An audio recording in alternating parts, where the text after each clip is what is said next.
Mirror, mirror on the wall, which is the fairest risotto of them all? And welcome back to my channel, ladies and gents. I hope this short tutorial finds you well. You probably have guessed it. I am talking about risotto allo Zafferano today, which is saffron risotto. I believe it's the king of all risottos because of its presentation, the look, the flavors, the aromas released by what is effectively the most expensive ingredient in the world. I am talking about saffron. Predominantly produced in Iran. I would say between 90 and 92% of the world's production comes from Iran, with a few countries like Italy, Spain, particularly the United States, and the Netherlands, I believe, produce some of this. It comes from the stems of a little crocus. It's very labor intensive to collect, and therefore its price. You're looking at £10,000 for a kilo of the stuff. Now, luckily for us common mortals, you will need a very, very tiny amount. You're talking of 1 gram for 4 people, or 0.5 grams for risotto for 2 people. Best step before I start giving you full instructions about this, the preparation for this beautiful risotto, is to let it soak in water overnight. This is the color that it releases over sitting in water, just plain water overnight. It is, you can tell in the sun actually. It is also known as a red gold, and it adds an incredible flavor to your risotto alla Zafferano, which is not to be confused with risotto alla Milanese, which also includes bone marrow, veal bone marrow in its presentation. So this risotto alla Zafferano can actually be done completely in a completely vegetarian option, and I will guide you through the process. Today I will be using some chicken stock.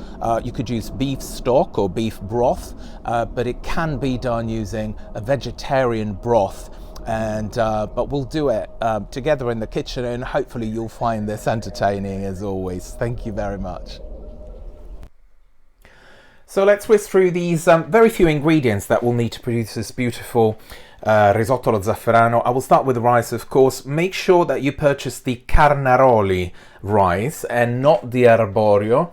Reason being is that the Carnaroli range has a lot more starch on the outside of the rice, and it will produce a much creamier risotto at the end.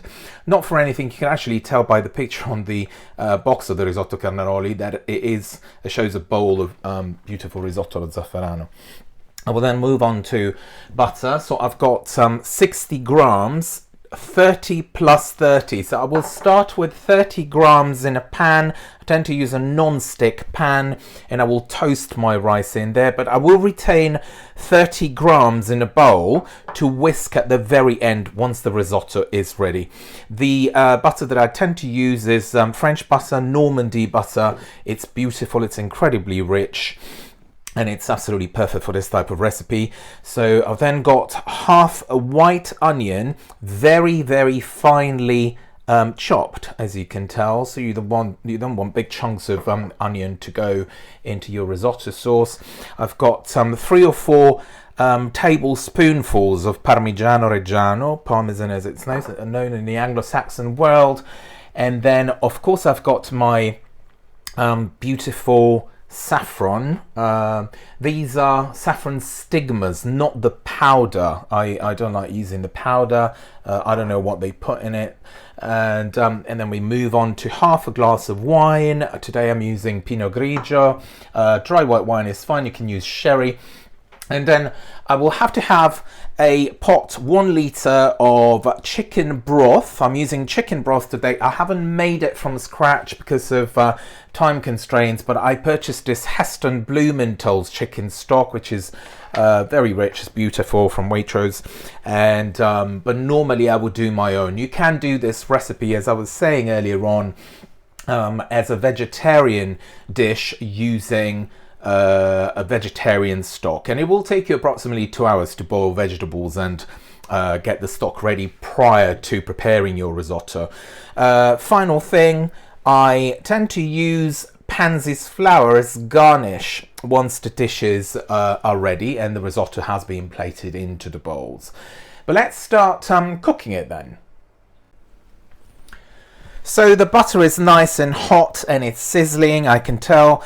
I can now add the onion to it and let it cook for a few moments until when you see it going transparent. You can increase the flame a little bit at this stage, so the onion will be at room temperature.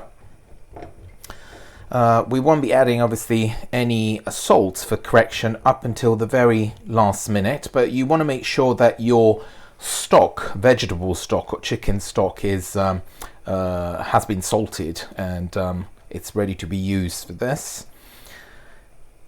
I will on occasions interrupt the video and then just edit and patch it up together at the very end, because obviously I'm not going to entertain you for the 20 minutes. It will take approximately I think it's actually 18 minutes to be correct for this rice to cook.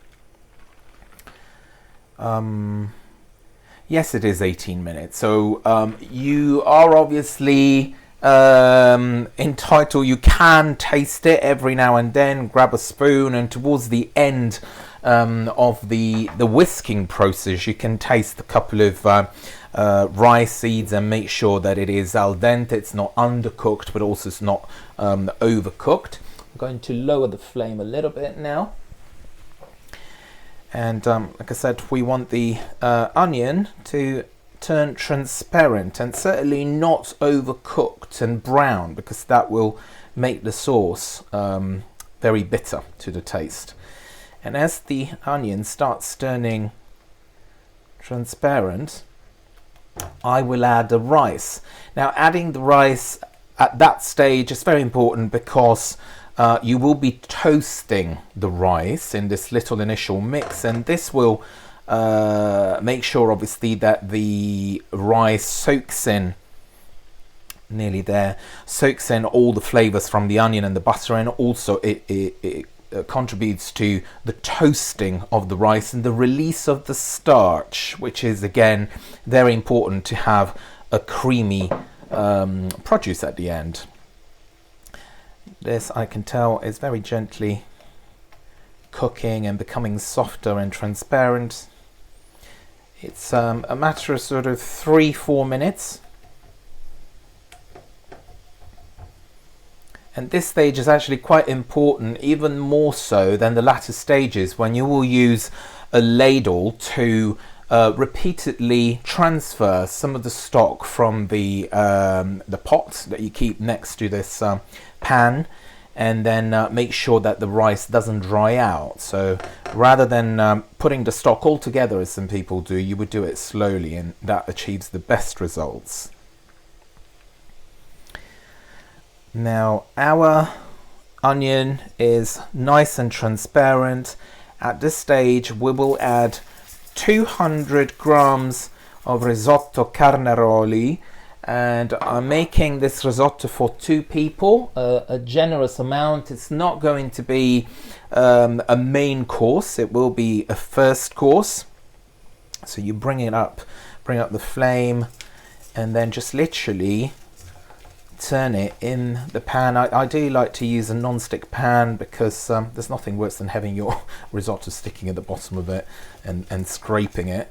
So non-stick pan is great. I mean, you could use a steel pan, but I find this is easier. Just make sure to use a good quality non-stick pan, because there are stories about the non-stick coating releasing some toxic chemicals, and which are apparently cancerous, so you want to be a bit careful with that. Good quality non-stick pan will do, and we'll toast it for say 3-4 minutes.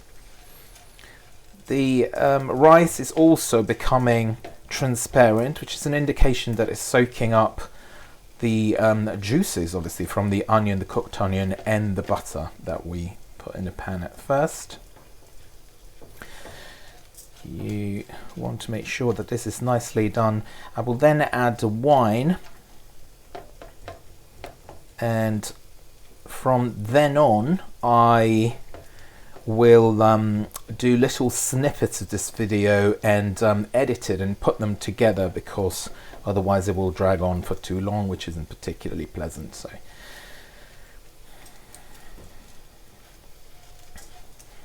that is looking beautiful. Like I said, the Carnaroli rice contains quite a lot of starch, and during the toasting process and the actual cooking of the risotto, it will release a lot of starch. In fact, one tip that I'm supposed to mention at the very beginning is not to wash your rice. With some rice dishes like cold rice salads, you can wash your rice, but with risotto it is best not to. And there's you shouldn't be worried about, you know, being poisoned with chemicals that are present on the outside, because they do get washed. If you buy good brands, the risotto, the rice is clean, and also you will be boiling it for 20 minutes. So I've never had food poisoning from any form of risotto. So this is looking great. What I'm going to do at this stage is introduce, can you hear it sizzling? This is exactly what it's got to do. Make sure that it's truly hot, and then when you pour the wine in, the rice sizzles, because this is the correct way of preparing your risotto. And you will leave it now to simmer in a quite good heat for another couple of minutes, and from then on you will start adding the well, I'll be adding chicken stock today, but you can do it with a vegetable stock. So always keep an eye on it, because the rice will absorb a lot of liquid and you don't want it to start sticking and going dry. This is looking great. And as I add the first ladle of chicken stock, I will have a little pause and keep stirring this before filming again, and so you'll see how the recipe proceeds. This is drying up pretty quickly, and I am now ready to add my first ladle of stock. Make sure that the stock is always at boiling point, otherwise it will interfere. Here we go. It will interfere with the cooking of the risotto, and then the cooking times will be longer, obviously no longer the 18 minutes that is suggested on the packaging, but you can easily go into 20-22 minutes, and it's just not the way to prepare it, basically. So we can lower the flame a little bit, and I will carry on filming in a fraction of a second. So 6 or 7 minutes have elapsed from the beginning of the preparation of this risotto, and I have added 3 ladles of the chicken broth in total so far. The rice is absorbing the liquid beautifully. At this stage, so sort of halfway through the cooking, you want to add your saffron liquid, and I'll put it here in the middle. The color, as you can tell, is absolutely incredible. I will scoop the little saffron stigmas from the glass, because this will add an amazing look and color and presentation to the final risotto. And we don't want to waste this ingredient, which is, you know, like I was saying in the presentation, incredibly expensive but incredibly beautiful to look at. And that's it. We can give it a really good stirs. You can tell that obviously it's not powder, but it is little stigmas in there. And the color, oh wow, just beautiful. And some people tend to use the saffron stigmas straight from the pot into the risotto the day they actually prepare the dish. But I find that if you leave it overnight with a little bit of water to rest, the color will be far more intense. Like you can tell, it's just so golden. And we have to make sure that the risotto obviously doesn't dry, so at this stage we can add Another ladle of chicken broth.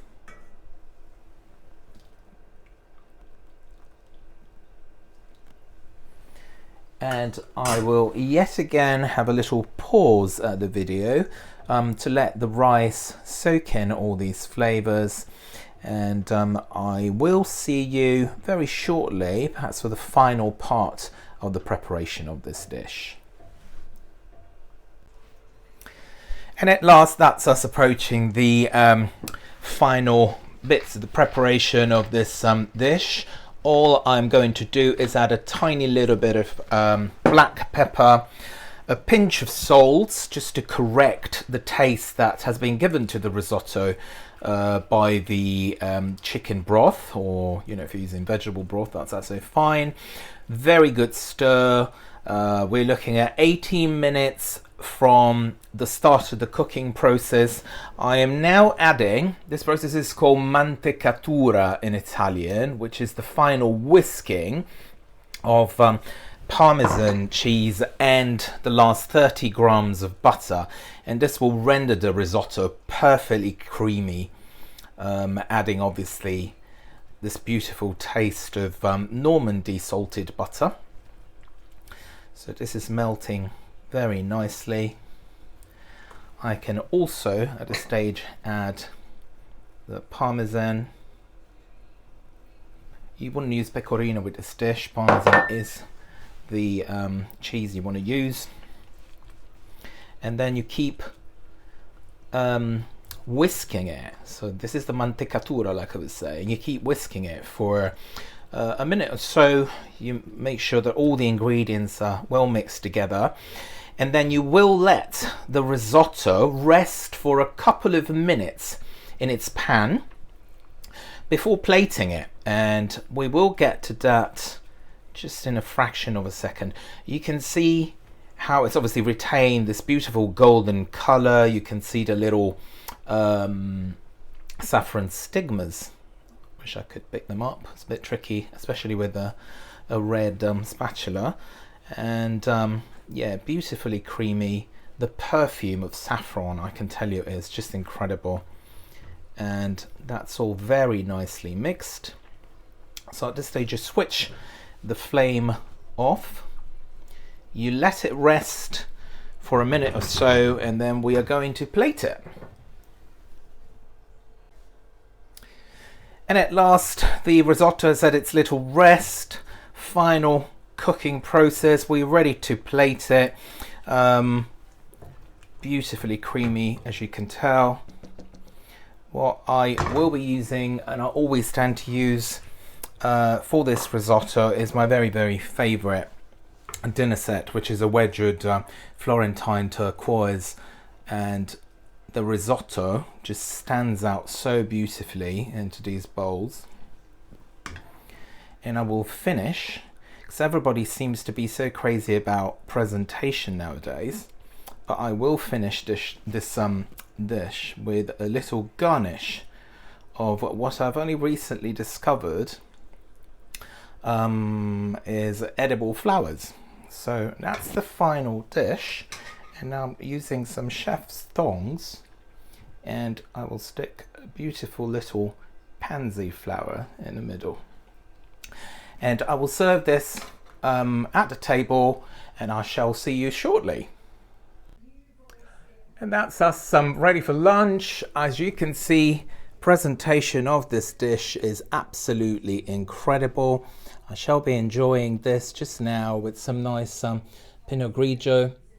And on that note, I will love you and leave you, and I will start thinking of what I can present in a few days from now. It'll probably be a roast next time.